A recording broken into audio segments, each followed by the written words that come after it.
In the rolling hills of Northern California, behind the iron gates of a grand estate called Apollo, a spiritual utopia promised enlightenment through art, culture, and the pursuit of higher consciousness.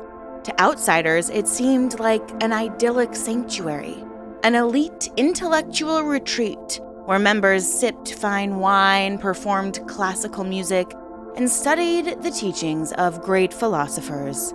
But behind the veneer of refinement, something far more sinister was unfolding. For over 5 decades, the Fellowship of Friends has been shrouded in mystery. Its leader, Robert Earl Burton, hailed as a visionary by followers and condemned as a predator by those who escaped. Behind these closed doors, devotees whispered of rigid control, financial exploitation, and systemic SA, allegations that have ignited lawsuits, mass defections, and damning media exposés. Yet, despite decades of scandals, the cult has endured, evolving, rebranding, and infiltrating powerful institutions, including most recently, Google. So how did a former elementary school teacher transform himself into a self-proclaimed prophet, luring thousands into his grasp? And what did life inside this secretive, high-control group really look like? And as new survivors continue to come forward, will the truth finally dismantle the empire built on deception? This is the unsettling story of the Fellowship of Friends, a tale of devotion, manipulation, and the slow unraveling of a cult that believed itself untouchable. So sit back, relax, and take a deep breath. It's time to let the fresh air in.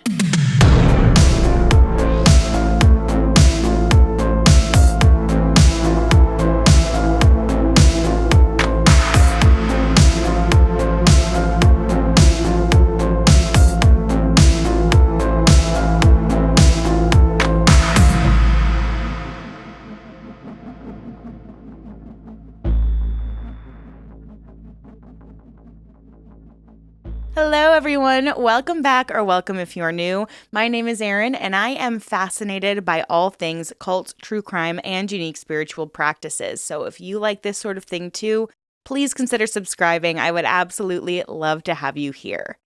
This story, it's giving Italy White Lotus Season 2. It's giving these gays are trying to kill me. I'm just imagining the cult leader being the main gay of the group of gays that tries to kill Jennifer Coolidge. That's like the vibe I'm getting.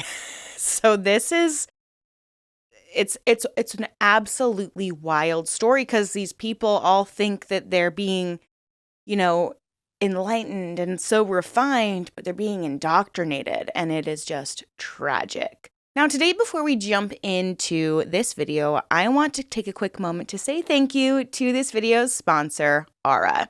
So your data was stolen 9 months ago. Why are you only hearing about it today? That breach notification you got?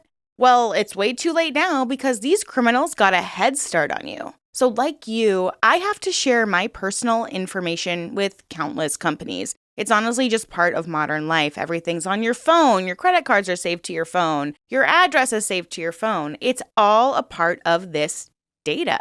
And it seems just like every week there's some other headline about some major hack.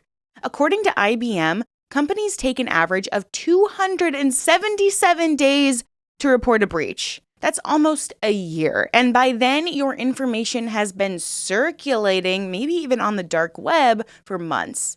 Free credit monitoring after the fact? That's like installing security cameras on your house after it was robbed. So instead of that, I rely on Aura, the sponsor of today's video. Aura monitors my personal data, including my social security number, across billions of data points like the dark web and even public court records to alert me about potential identity theft. They also provide up to $5 million in identity theft insurance in case the absolute worst happens. And Aura doesn't just offer ID monitoring and alerts. They provide a VPN with over 100 virtual locations, a secure password manager, antivirus software, and tools to block malicious sites. It's got data broker opt-out that will stop these companies from selling your personal information for profit, and even more. And look, I get it. There are so many data breaches, your social security number might as well be written on a bathroom stall. But if you haven't been a victim of fraud yet, then why are you still rolling the dice? If it's because you feel protecting yourself feels overwhelming, then let Aura do the hard work for you. You can go to my link, aura.com/letthefreshair in to try 14 days for free. That will be enough time for Aura to find out if any of your personal data is exposed. That's aura.com/letthefreshair in, or just click the link in my bio to get protection now. So let me know how you love Aura, and thank you, Aura, again for sponsoring this video. The Fellowship of Friends was established in 1970 by Robert Earl Burton in the San Francisco Bay Area. Burton, born in 1939 and originally a grade school teacher in California, had become a devoted student of esoteric spirituality, particularly the Fourth Way teachings of George Gurdjieff and P.D. Ouspensky. In the late 1960s, after leaving his teaching job, Burton began hosting informal talks on consciousness, famously even preaching out of a Volkswagen van in Berkeley. These humble beginnings quickly attracted a small following of intellectual and spiritually curious individuals drawn to Burton's charismatic explanations of achieving higher consciousness. In 1971, Burton acquired a large secluded property in Oregon House, California, which he named Apollo. This 1,200-acre compound became the group's headquarters and spiritual commune. Throughout the 1970s, the fellowship grew steadily, appealing to educated seekers and creative professionals who resonated with its blend of philosophy, self-improvement, and fine art appreciation. By the 1980s, the Fellowship of Friends boasted a worldwide membership that may have peaked at roughly 2,000 to 2,500 members. The group also established international branch centers in various cities to spread Burton's teachings, reflecting its transition from a local experiment into a global new religious movement. Critics and observers would later note that from the start, Fellowship's membership skewed towards well-educated individuals, earning it a reputation as a cult for intellectuals. Over the decades, the Fellowship also became known by other names, Living Presence or the Fourth Way School, emphasizing its roots in consciousness work and distancing itself from the stigma of the word cult. So let's talk a little bit about this leader. Robert Earl Burton has remained the Fellowship of Friends' undisputed leader since its founding, exerting a profound influence over all aspects of the group. Burton's background is unorthodox for a spiritual leader. He was a former fourth-grade school teacher from the Bay Area who decided one day he was going to reinvent himself as a self-described enlightened teacher. By his own account, Burton positions himself as a conduit to higher sources. Because, of course he does. He claims to communicate with not just one, but 44 angelic beings whom he identifies as the immortal spirits of famous figures such as Abraham Lincoln, Plato, Jesus Christ, and Leonardo da Vinci. And all these people guide him in leading the fellowship. Yep. Yeah. It's giving Galactic Federation, but like a fancy version, right? Under Burton's guidance, fellowship members are taught that no detail of life is too small for spiritual consideration. He's directed everything from when his followers should bear children to what kind of shoes they should wear. And this is all according to investigative reports and member testimonies. This micromanagement of life, essentially, is presented as a way to help members remain present and oriented towards spiritual awakening at all times. Burton's personal charisma and authoritative style have been central to maintaining his leadership. He's often described as demanding absolute loyalty and fostering an aura of enlightenment around himself. Former members recall that Burton expects to be obeyed without question, creating a very strict hierarchical environment with him at the apex. Burton also propagated a grandiose vision of the fellowship's purpose under his leadership. He repeatedly predicted apocalyptic catastrophes and cast the fellowship as an elect group that would survive and rebuild civilization. For example, in the 1980s and 1990s, he variously predicted an economic collapse in 1984, California's destruction by 1998, and a global nuclear holocaust in 2006, each time insisting that the Apollo compound would be the sole safe haven. While obviously none of these doomsday prophecies materialized, they had real effects on the group's trajectory. I mean, the followers started preparing for the end of the world, and then they would become completely disillusioned when those dates passed. Burton was simply revising the timelines, issuing new prophecies every so often, including one for 2018, and this is how he retained his position as a spiritual guide. Like, oh, no, guys, I got it wrong. Leonardo da Vinci came to me in a dream and said, oh, oopsies, Abraham Lincoln got it wrong. You should listen to me instead. And it's interesting because a lot of times we talk about how in these spiritual communities, and I've actually been guilty of this when I've gotten kind of sucked into cultic groups, is it's almost like you're simultaneously breaking down your ego, but your ego is getting bigger because you're doing this spiritual work. You start feeling like you're better than other people, and it just becomes like so difficult for you to be around people that aren't as enlightened as you or aren't waking up like you are. And it's a really like shitty attitude to have, if I'm being honest. And I totally admit I kind of fell into that when I was in the group I was in. But this is like that on a whole other level because these people are refined. They are elite. They're better than all of you. They live on a vineyard. They drink fine wine. They go to fancy events within the compound. They are not just enlightened beings, but they are elite. They're better than you. They're cultured. It's like if a cult was a country club, So over the years, Burton's leadership has been marred by significant controversy. He's been criticized for leading an extravagant lifestyle that's been financed by members' contributions and for making these grandiose spiritual claims. More gravely, multiple accusations of SA have been leveled against him, even as early as the 1980s. Reports surfaced that Burton was using his position to prey on many young male followers.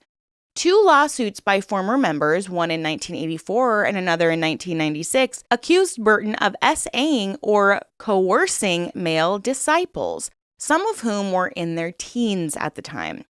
These lawsuits were settled out of court, but not before around 100 members left the group after each scandal came to light. Numerous other ex-members have since recounted similar stories of being manipulated into some sexual relationships with Burton under the guise of spiritual favor. Numerous other ex-members have since recounted similar stories of being manipulated or coerced into sexual relationships with Burton under the guise of spiritual favor. Burton has typically avoided public comment on these allegations. However, his attorney filed a libel lawsuit in 1995, just before the 1996 case, preemptively denying gay-bashing attacks under an unnamed leader, clearly referring to Burton. The persistence of such allegations, alongside Burton's failed end-of-world prophecies, has led many observers to conclude that the fellowship's leader is less a benign guru and more a classic cult figure, wielding undue power over his adherents. And despite it all, as of today, Burton remains at the helm of the Fellowship of Friends, continuing to live at Apollo and command the loyalty of the remaining members. So let's jump into a little bit more of these beliefs and practices, because I feel like we've already covered a lot. We're going to dive into some of those allegations a little bit later and share survivor stories, but I really want to give you a taste of what it was like to live on this compound. So the Fellowship of Friends belief system is rooted in the fourth way philosophy, which I had never really heard of before. And then it kind of evolved to include Burton's own prophecies and his eclectic teachings because, of course. At its core, the group teaches that ordinary life is a form of waking sleep. People drift through life in a state of semi-conscious automation. The fellowship's core mission is to awaken to a higher level of consciousness in its members through a practice called self-remembering, or continuous mindfulness. Now, there are some key tenets and practices. The first one is fourth way teaching. In its early years, the fellowship presented itself as a fourth way school, borrowing the ideas of Gurdjieff and Ouspensky. Students study the notion that humans can evolve spiritually by harmoniously developing the four centers: the physical self, the emotional self, the intellectual self, and the spiritual self. This is only attained, though, through very disciplined effort. A central concept of this is that overcoming that waking sleep of daily life is by constantly cultivating self-awareness. So this framework gave the group an intellectual, philosophical flavor that was distinct from other more evangelical religious sects. The second principle was living through the fine arts. Burton emphasized that true consciousness could be achieved by immersing oneself in life's finest and most elevated experiences. How convenient, considering he was financially exploiting all of his followers for personal gain and was then like, well, you need to be materialistic and have refined experiences if you want to be enlightened, so give me all your money. So in practice, this meant that members were encouraged to surround themselves with classical music, opera, ballet, fine wine, literature, and art as tools for spiritual growth.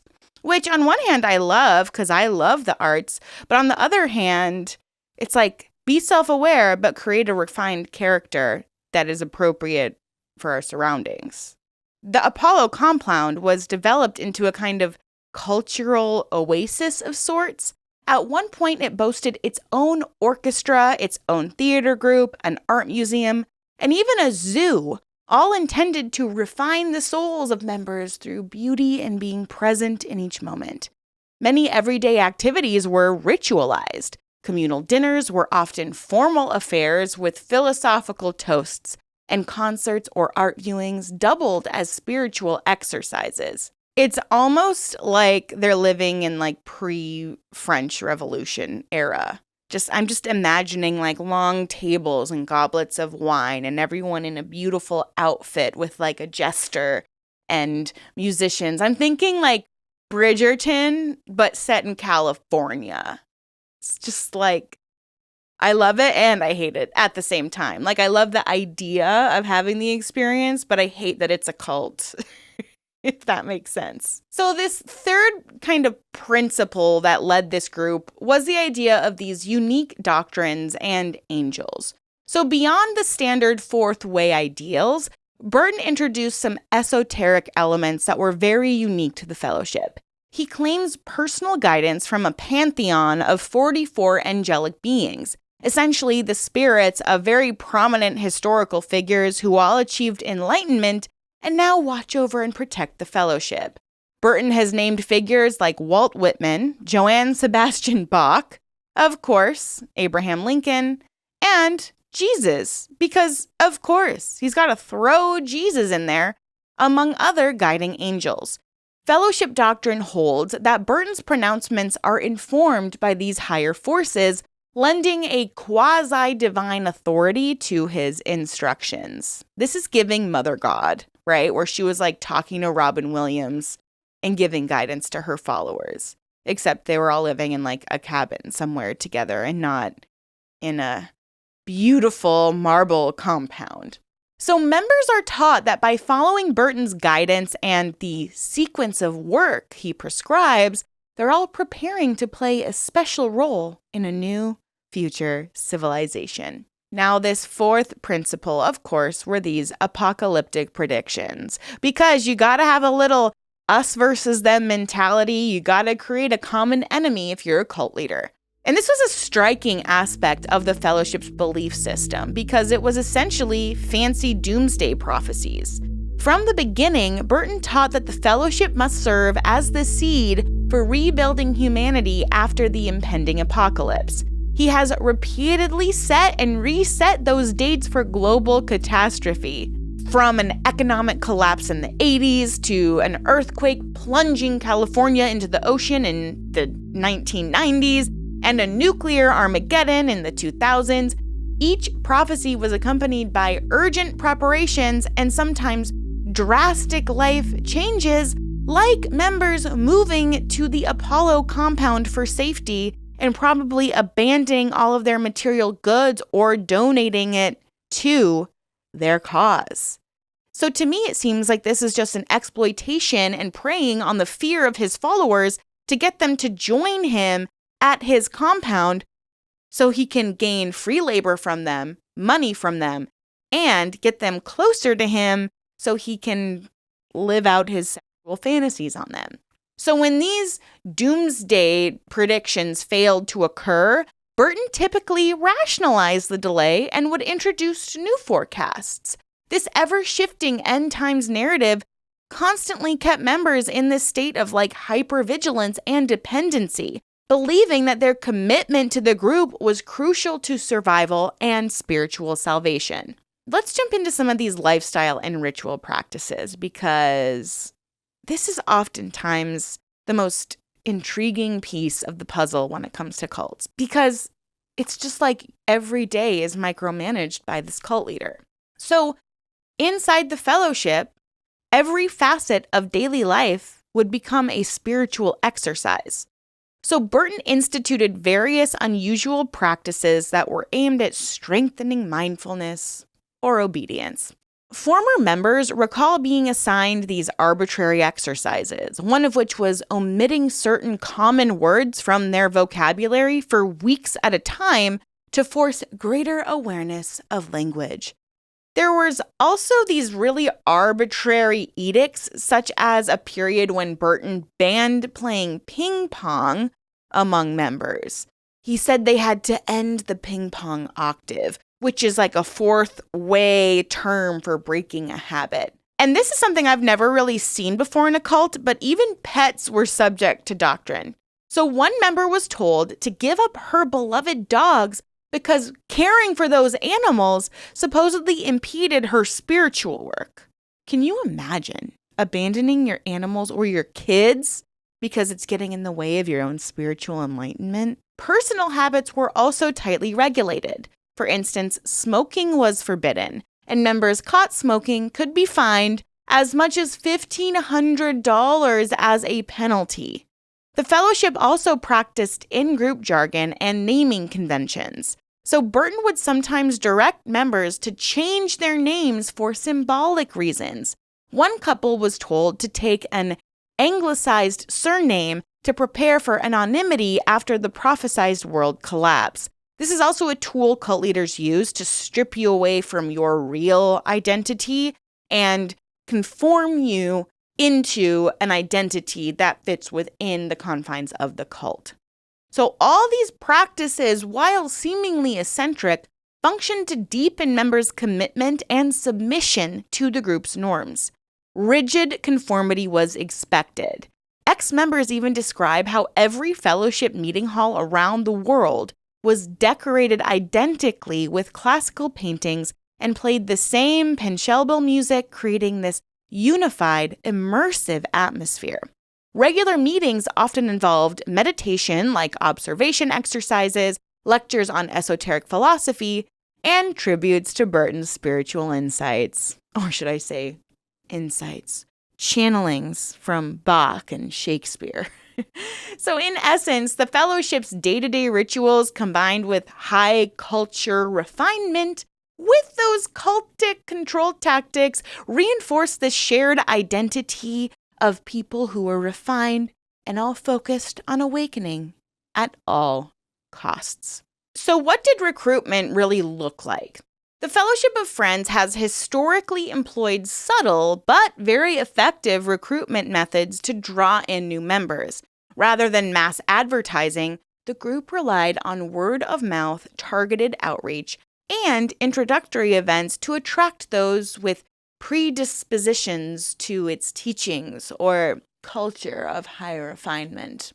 One primary tool was the use of prospective student meetings. These are introductory seminars or gatherings that are often held in major cities by established members of the fellowship. Interested attendees, sometimes invited by a friend or after encountering fourth way ideas elsewhere, would be introduced to the fellowship's concepts of self-remembering and conscious living in a congenial and intellectual setting. According to accounts of those who attended such meetings, the atmosphere was deliberately cultivated to impress. Hosts would often showcase classical music, fine art, or elegant refreshments, subtly communicating the fellowship's dedication to that culture and refinement. The organization projects an image of not a fringe sect, but a school of inner development, which appealed to educated seekers.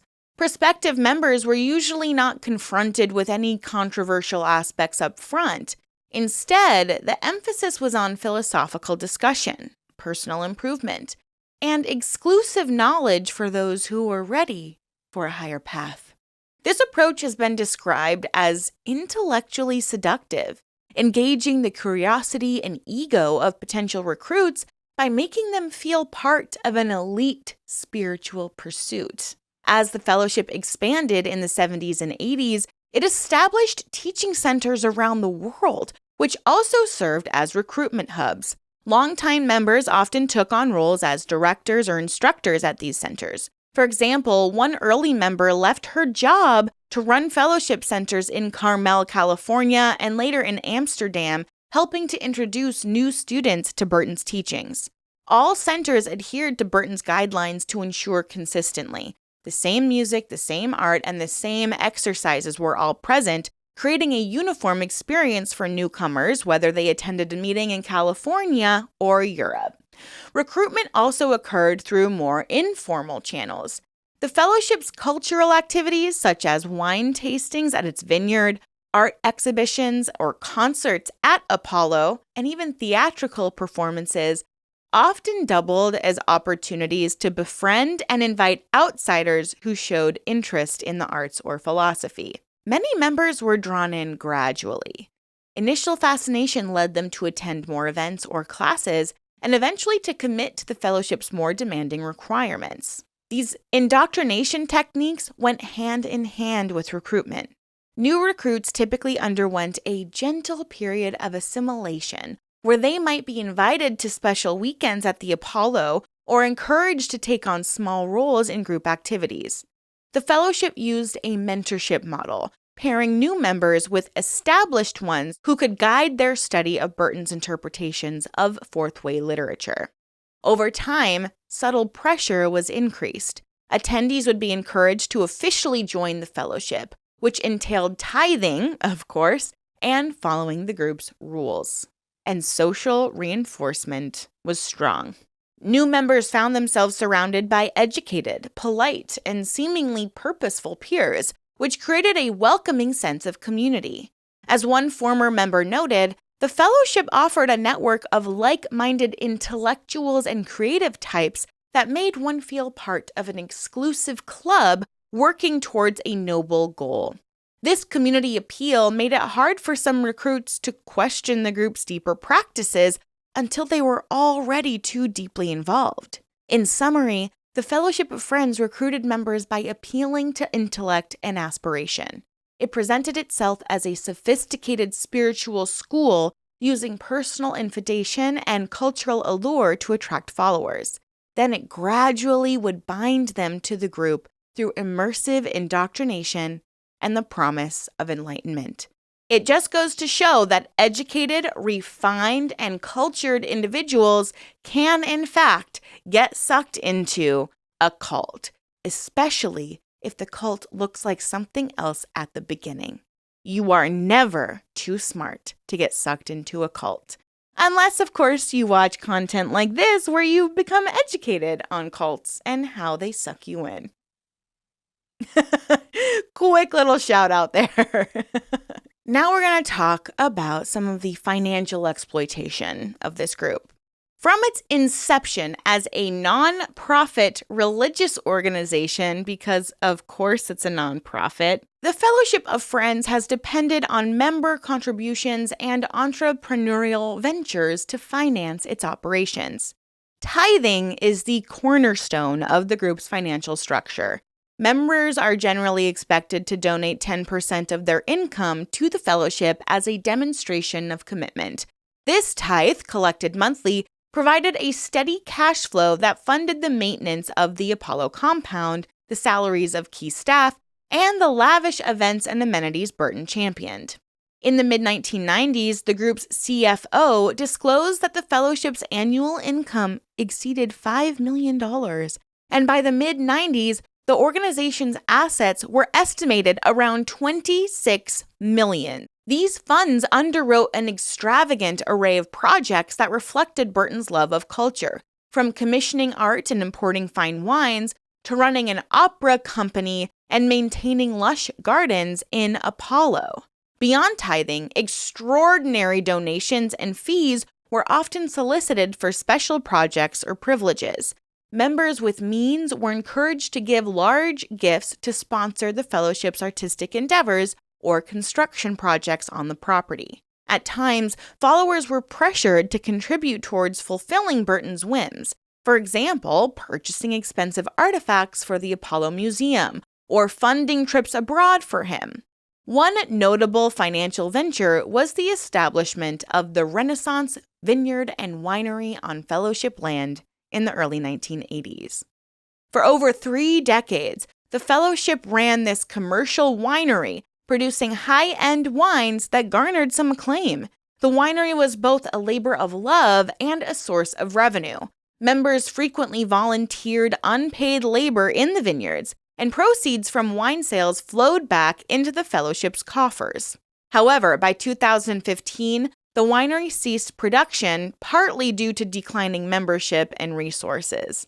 In other words, they didn't have any more free labor. In another bid to raise funds, the fellowship in 1996 auctioned off over 100 pieces of antique Chinese furniture from its collection, netting $11.2 million at Christie's. This dramatic sale hinted at financial strains as the group was liquidating valuable assets to try to stay solvent. Former members and even critics have alleged that the fellowship's financial practices often crossed into exploitation. All members, regardless of personal wealth, were expected to meet their financial obligations to the group, even if it caused financial personal hardship.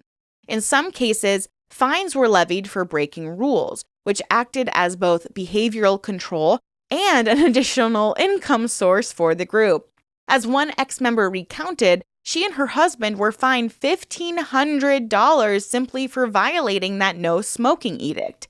These hefty fines, framed as donations to cleanse one's missteps, added to the financial burden on devotees. Meanwhile, Robert Burton himself was known for a luxurious lifestyle that was funded by fellowship money. He'd travel first class, purchase rare wines and art, and would dine in elegance. He lived essentially as a modern feudal lord at Apollo, with staff and amenities provided by the group. In a lawsuit, a former member described the fellowship bluntly as Burton's vehicle to serve his voracious appetite for perverted sexual pleasure and elegant lifestyle, implying that members' funds were largely used to indulge the leader rather than for charitable or truly religious purposes. Burton's personal spending has included acquiring lavish possessions like a grand piano to fine European antiques and hosting opulent banquets for select followers, all underwritten by the fellowship treasury. The fellowship's finances have also come under outside scrutiny and legal challenge. Despite being registered as a 501c3 religious nonprofit, which basically means it's tax exempt, the organization tangled with local authorities over property taxes. At one point, the fellowship was Yuba County's third largest taxpayer, due largely to its extensive property holdings. But by 2002, it reportedly owed over $2 million in unpaid taxes to the county. There were disputes over whether parts of the Apollo estate, such as its art museum or winery facilities, qualified for tax-exempt status. Probably not. The fellowship obviously fought some of these tax assessments in court, indicating the group's pattern of aggressively protecting its wealth. Additionally, the group's insular economy, employing many of its own members in businesses and projects, led to accusations of labor exploitations, with members working long hours for minimal pay under spiritual pretenses, like the harder you work, the more refined you'll become, and the more enlightened you will be. While the fellowship projects an image of refinement and generosity, critics argue that its financial structure primarily enriches its leader and perpetuates dependence, often leaving rank-and-file members in personal financial strain due to the high cost of devotion. First-hand accounts from former members of the Fellowship of Friends paint a vivid picture of life inside the cult, a mixture of idealism, cultural richness, and strict control, and for some, profound disillusionment. Many who joined recall being initially enchanted by the fellowship's community and mission. New members often found the group's focus on art, music, and self-improvement uplifting. I felt it was pretty good stuff. Burton had a good act in the beginning, one member noted, describing how the early days in the fellowship were filled with a sense of purpose and camaraderie. Members traveled internationally, participated in workshops and performances, and lived in what seemed like a cerebral sanctuary, apart from the chaos of the outside world. However, as members became more deeply involved, the darker aspects of the fellowship life became more apparent. Conformity and obedience were not just encouraged, but required. Every teaching house around the world mirrored Apollo's aesthetic and rules. Classical paintings adorned the walls, and the songs of Bach or Pachelbel filled the air to maintain an atmosphere Burton deemed suitable. Minor everyday actions were subject to Burton's ever-changing consciousness exercises, which could range from the linguistic quirks, speaking in third person, avoiding the word I, all the way to lifestyle prohibitions. One long-standing member, designated here as work, recounted how at one point members were told to drop certain words from their vocabulary entirely, leading to really awkward interactions as they tried to talk without using these forbidden terms. On another occasion, Burton abruptly banned games among the community, declaring that a simple leisure activity was a hindrance to spiritual success. These arbitrary rules, often justified with mystical jargon, took a psychological toll. They tested members' willingness to submit their personal preferences and critical thinking to the will of the leader. The emotional and personal sacrifices expected of the members could also be extreme. Burton wanted to control intimate relationships and even family decisions. Members were taught that any discomfort or suffering endured for the fellowship was a form of payment towards spiritual evolution. Dissent, on the other hand, was met with heavy pressure or even expulsion. For example, that no smoking rule was enforced so zealously that members would literally sniff each other's clothing during greetings to try to catch rule breakers, because they would be in the leader's good graces if they told on each other. For some members, the breaking point came with the failure of Burton's prophecies and the ethical contradictions that they observed. When the prophesied 1998 cataclysm never occurred, it triggered one of the fellowship's biggest membership exoduses. Hundreds left around that time, feeling totally deceived and spiritually adrift. Longtime devotees like winemaker Gideon Beinstock described how disillusionment spread as people realized that they had literally reorganized their lives, given up careers and homes, for a prediction that ended up fizzling out. Ex-members speak about the psychological complexity of leaving, with many still cherishing the genuine spiritual insights or the close friendships they formed, yet they could no longer ignore the manipulation and hypocrisy at play. Perhaps the most harrowing member testimonies are those describing SA. A number of former male members have alleged that as young men, some teenagers, they were groomed and coerced into sexual relationships with Burton. One such member, Troy Busby, recounted in a lawsuit about how, as a vulnerable 17-year-old, he was brainwashed and propositioned by Burton, who presented the abuse as a spiritual favor. Others described a culture of secret love fests where Burton would engage in marathon sexual encounters with multiple young men, facilitated by loyal members who would procure these partners for him. Victims felt that they couldn't refuse the leader's advances because saying no to Burton, the self-proclaimed enlightened teacher, meant defying the divine will as taught to them. These experiences left deep psychological scars. Some ex-members have likened the trauma to religious sexual trafficking, where their devotion was exploited for the leader's gratification under a spiritual pretext. In public, the fellowship downplayed or denied these accounts, but within the community, rumors and distress inevitably spread, causing many to quietly exit and later share their stories with journalists or other support networks. For those who eventually broke away from the Fellowship of Friends, the journey out was often as harrowing as the journey in had been hopeful. Many ex-members describe a slow process of waking up from a dream or a nightmare and grappling with the reality of what they had experienced. Their stories are poignant and chilling, filled with stolen years, shattered faith, and hard-won freedom. Here we'll follow a few of these survivors through their personal odysseys, from wide-eyed recruits to true believers living under Burton's control, to brave individuals who risked everything to escape and expose the truth. Stella Work remembers the exact moment her devotion began to crumble. She had joined the fellowship in 1970 after that first meeting in the Denny's.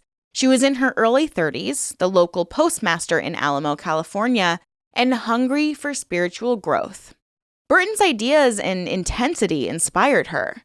Before long, she quit her job to help build the fellowship full-time, even serving as a director of new teaching centers as the group expanded. For over a decade, Stella was a model member.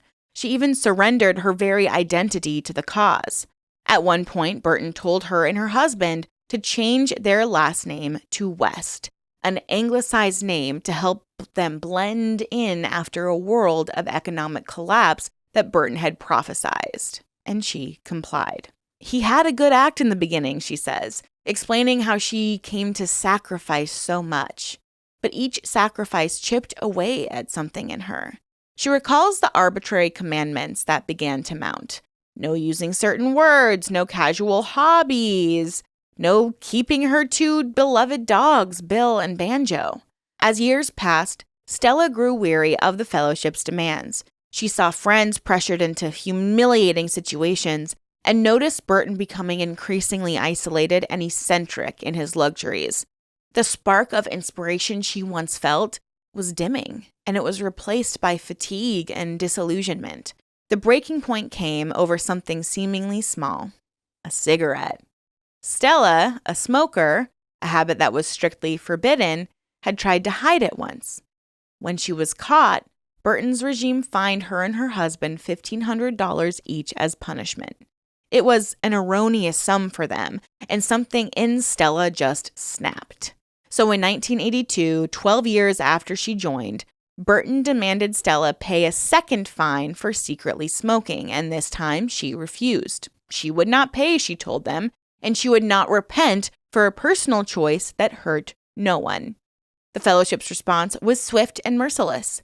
Stella was expelled, cast out from the only community she had known for over a decade. In the immediate aftermath, she felt lost and grieving. Excommunication meant that former friends cut off all contact, treating her as if she were spiritually dead. But beyond the pain, Stella felt an overwhelming relief. He's gotten so sequestered, she says, of Burton's transformation, likening him to a Howard Hughes of the spiritual world, lost in his own rules. Outside Apollo's gates, Stella began to reclaim her life. She eventually created a support network for other ex-members, running a humble webpage to guide those trying to leave. It wasn't easy to start over at 50-something, but she treasures one thing: her freedom. Much of what I got from my association with Burton was positive. The chance to travel and the friends I cherished, she reflected. But he changed. And when he did, Stella found the courage to change too. Her story is one of quiet rebellion, a believer who dared to say no more, and in doing so, reclaimed her voice and identity from the cult that had consumed them. For Troy Busby, the path into the fellowship was different, and his exit far more explosive. Troy grew up in the orbit of the fellowship. In the late 1980s, by his late teens, he was deeply involved and enamored with the community's artistic culture and with Burton's teachings. And Burton took a special interest in him. To a young man hungry for meaning, the fellowship's leader was a mesmerizing figure, worldly, wise, and supposedly in touch with higher realms. But that special attention turned into something sinister.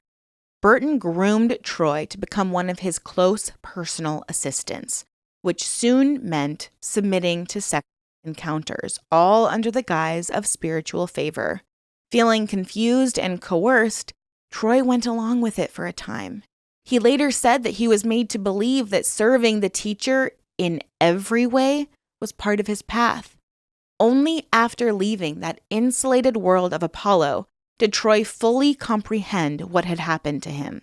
In 1996, in a courageous move, the 23-year-old Busby filed a lawsuit against Burton and the fellowship, blowing the whistle on the abuse he and others had endured. In his lawsuit, Troy alleged that Burton had brainwashed him since youth and sexually exploited him while he was still a minor. The legal complaint painted a lurid picture of Burton's depravity behind closed doors. It claimed Burton was using the fellowship to satisfy his voracious appetite for perverted sexual pleasure and elegant lifestyle. Young men like Troy were merely pawns to Burton, instruments for the guru's gratification, dressed up in spiritual justification. Troy's case never made it to a public trial. The fellowship obviously moved quickly to settle it out of court, with all the terms being sealed. But the impact of his revelations was shattering. When news of the lawsuit spread through the community, roughly 100 members immediately left in disgust or shock, the first major exodus of that scale. Troy's brave act cracked the dam of silence. He showed other victims that they were not alone and forced those still in the group to confront, however briefly, the reality of their leader's crimes. And then there are the men who only now, after decades, are coming forward with their escape stories. In 2023, a group of 6 former members of Burton's inner circle jointly filed a lawsuit detailing what they call years of rampant, unceasing sexual abuse by their spiritual guide. Their accounts, though anonymized in court filings, echo what earlier survivors like Troy described: being summoned night after night by senior members to Burton's bedroom, being coerced through spiritual manipulation and sometimes substance use into participating in marathon rituals, and even being trafficked across international lines to satisfy Burton's desires when he traveled. "We were supposed to be seeking enlightenment," one of these men has said in an affidavit, "but instead we were treated like a stable of young men for Burton's pleasure." Their escape narrative often involved quietly reaching out to ex-members or family on the outside, planning a midnight flight from Apollo, and later processing the trauma with therapists and lawyers who specialize in cult abuse. Common to virtually all these survivor stories is the profound emotional toll of leaving. Many ex-fellowship members liken the process to deprogramming or withdrawing from an addiction. They had to rebuild their critical thinking, reconnect with estranged loved ones, and rediscover basic freedoms like choosing their own clothes or their own books or their own beliefs. This had all been stripped away from them. Some, like Stella, found purpose in helping others break free, while others struggled in isolation with guilt and PTSD. Over time, however, a loose alumni network of survivors has formed through online forums, support groups, and word of mouth, providing a lifeline to those still trickling out of the fellowship's grasp. These individuals, once silent and broken, have transformed their pain into testimony, and in doing so, they have become the fellowship's fiercest critics and the guardians of a collective memory that Burton and his loyalists long tried to erase. Now, over the decades, there have been a series of lawsuits and legal issues for the Fellowship of Friends. From those essay allegations all the way to labor exploitation, there have been so many lawsuits. But one of the strangest fellowship scandals emerged in 2022 in the heart of Silicon Valley. A former Google video producer filed a lawsuit claiming that the Fellowship of Friends had infiltrated Google's workforce, specifically a content studio unit called Google Developer Studio. The suit, led by Kevin Lloyd, alleged that the manager of his department, Peter Lubbers, was a longtime fellowship member who had hired at least a dozen other members or relatives into the team and then funneled Google's money to fellowship-owned contractors. Lloyd noted that many of his coworkers at Google's studio shared an uncanny connection to a weird religious sect from rural Yuba County, and when he raised concerns, he says he was fired in retaliation. The allegations sounded almost too bizarre. A secretive wine cult seedling itself inside the world's most famous tech company? But investigative reporters confirmed striking details. The New York Times ran a front-page story detailing how fellowship adherents had found jobs at Google through Lubbers, holding prayer meetings at work, and diverting event contracts to fellowship businesses. The revelation caused a stir, and Google launched an internal investigation. By the end of 2022, Lubbers was no longer employed there. Google didn't publicly elaborate on his exit, but the implication was clear. It was the Google cult story, as tabloids dubbed it, and it put the fellowship back in national headlines and underscored that even after all of the scandals, the group was and is very much active and still looking to expand its influence. And all of this, over decades, has built up to the most recent and perhaps the most consequential legal challenge: the 2020 SA lawsuit that directly targets Burton and the fellowship's remaining leadership. Now, we talked about this very briefly earlier, but I'm just going to reiterate because we've covered so much. In December 2023, 6 men filed a joint civil suit in Yuba County that reads like an indictment of the fellowship's entire history. The plaintiffs, all former members who were in the group at various times spanning the 70s to recent years, accuse Burton of serial SA, battery, and even human trafficking. They accuse the fellowship organization of aiding and abetting these acts. The lawsuit lays out in chronological detail how complaints about Burton's sexual misconduct surfaced repeatedly in 1976, 1984, and 1996, etc., and was systematically covered up or ignored by those in power. It calls the fellowship a cult of personality masquerading as a nonprofit church, whose true purpose is to satisfy Burton's sexual needs. The language is unflinching. The men allege rampant, unceasing sexual abuse and a culture of undue influence that left them psychologically incapable of consenting or resisting. Notably, this suit also targets the fellowship's corporate entities, including the Renaissance Winery, as co-defendants, arguing they were part of a coordinated scheme to provide Burton with a steady supply of victims and to shield him from consequences. In effect, the lawsuit says what many have long suspected, that the Fellowship of Friends is an organization that was built to enable a predator, and it must be held accountable as such. Now, this lawsuit has only really just begun its journey through the legal system. As of this video, Burton, who's now in his 80s, has not made a public comment. A fellowship spokesman acknowledged the suit's existence, but stated, "We have not yet been served. No comment on ongoing litigation." Behind the scenes, there are signs that the pressure is mounting. This is by far the largest group of plaintiffs to ever take on Burton in court simultaneously, and they come armed with California's extended statutes of limitations for sexual abuse and the weight of corroborating narratives. The Yuba County District Attorney has reportedly been made aware of the allegations, raising the question of whether criminal charges could finally be on the horizon after decades of civil settlements. For the Fellowship of Friends, these scandals have been devastating.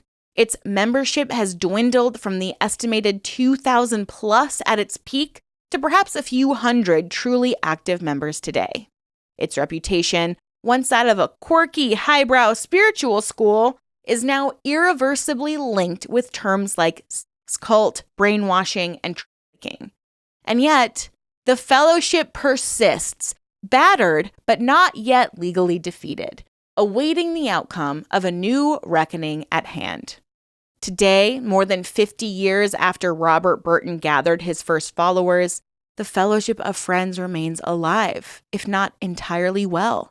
The group is still active and registered as a 501c3 nonprofit church headquartered in the secluded community of Oregon House, California. On its website and literature, now the branding of Living Presence or the Fourth Way School, the fellowship presents itself in polished terms. A group of men and women, young and old, who have gathered together to share the lifetime pursuit of being present. Give me a GD break. It claims to embrace the wisdom of all traditions and invites those interested in consciousness to attend open meetings. The outward messaging has evolved to be more subtle than Burton's heyday, but make no mistake. Robert Earl Burton is still the spiritual leader of the fellowship. Now in his mid-80s, he still resides at the Apollo compound, reportedly still surrounded by a group of loyal devotees. As of a few years ago, the fellowship claimed over 1,500 members worldwide, with around 600 living in or near Apollo's 1,200 acres estate. Those numbers may be inflated, but they indicate that a substantial group continues to follow Burton even after everything that has come to light. This is like the inner circle of NXIVM flying down to Mexico when he fled the country and giving him like group oral and then creating online videos claiming that like everyone else was lying. It's utterly insane. Life at Apollo in the present day carries on a strange semblance of normalcy. The Renaissance Winery ceased commercial operations around 2015, and the grand artistic enterprises have scaled back, giving the place this eerie, half-empty feel, according to visitors. There are rows of wild grapevines, and the once bustling amphitheater is basically unused. But the fellowship still holds their elegant dinners, their poetry readings, and their presence workshops on the property. Burton, although elderly, is said to host weekly gatherings, less vigorous than the lavish banquets of the past, but still occasions where select members hang on his every word. The inner circle has seen some shifts. A few longtime lieutenants died or left, and others, like Peter Lubbers, who strayed too far into public controversy, were quietly distanced when their cover was blown. In their place, a new generation of leaders, often the children of early members who just grew up in the fellowship and don't know any other lifestyle, have taken on these administrative roles. And this is creating this very unusual dynamic. Some current members are second generation. They know no other life, and they display this fierce loyalty to the only community they've ever called home. So, what can we hope for or expect to happen in this group? Well, hopefully these lawsuits will allow everyone in the group to become disillusioned and the survivors will get justice. But like we've seen before, indoctrination, especially if you're born and raised in a cult, it's going to be nearly impossible. Not totally impossible, but just very, very challenging to get people out of the group.